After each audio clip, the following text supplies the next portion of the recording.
It's official, Mega Pokemon are coming to TCG Pocket. First we got Mega Gyarados EX, and these arts are sick. It has a whopping 210 HP, but if you look at the bottom, it has the Mega Evolution EX rule. When your Mega Evolution Pokemon EX is knocked out, your opponent gains 3 points. And in TCG Pocket, you only get 3 points, so that instantly ends the game. Now you might say, why would you want to play something so risky, where you instantly lose the game if they get the Xatu Will Typhlosion combo of Doom off? Well, it's just like decks that play non-EXs and EXs. There's a good reason. You can just burn your first 2 life points with an EX or 2 non-EXs, and then swap into your Megas as a finisher. Let's get back to Mega Gyarados. It has the 4-cost attack Mega Blaster for 140 damage. It has the effect that discards the top 3 cards of your opponent's deck, similar to Ultra Necrozma, which got 0 plays, 0 riz, 0 motion. This card is of course cursed to be nerfed by Misty, unless they rotate it out of the set, which they might actually do, we have no idea. I think Gyarados EX is actually getting picked up again as a nice counter to Darkrai Giratina, so I don't see why an even tankier version of it would be that bad. All of the Megas in this game evolve from the original evolution pieces. Not like in the past TCG where you had to evolve Mega Gyarados over Gyarados, you just put it over Magikarp. The trailer said that Megas are set to come out in the fall, which means not next set, unless they're on a different planet. We can probably expect to see a trailer for the next mini set in the next week.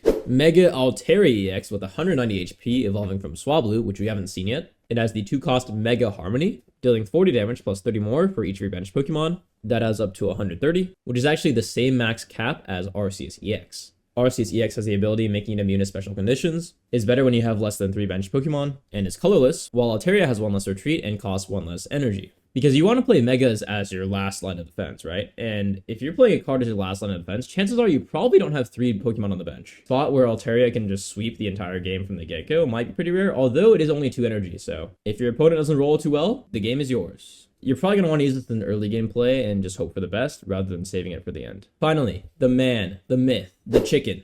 Mega Blaziken EX. It's a 210 HP fire type with the 2-cost Mega Burning. It deals 120 damage, discarding a fire energy from itself and burning the opponent's active Pokemon. Remember that a burn is a guaranteed 20 damage, and then they can flip a coin to clear it. They're going to take another 20 damage at the end of every turn until it gets cleared. Weakness to water and a 1 retreat. All these Megas super tanky and super hard to get around. The good old GA Charizard can one-shot the Altaria, but not the Blaziken or the Gyarados. At 140 with the burn, you're one-shotting a lot of the current meta, including Darkrai, Espeon, pretty much every evolution, Giratina after it attacks. But the meta is probably going to be completely different by the time we get there, especially with more Megas coming out. I feel like we can totally expect more Megas, especially if it comes out in the fall. They might make a bigger set around Megas with 2 or even 3 packs. We will have to see in the fall because it was announced that it is going to drop in the fall, so not next week. If you really hate the idea of Megas, you got time. What do you think of these Mega cards, and which Megas do you want to see in TCG Pocket? Let me know in the comments down below. Join us on Discord for deck lists, trades, and battles. Drop us up on YouTube for more guides.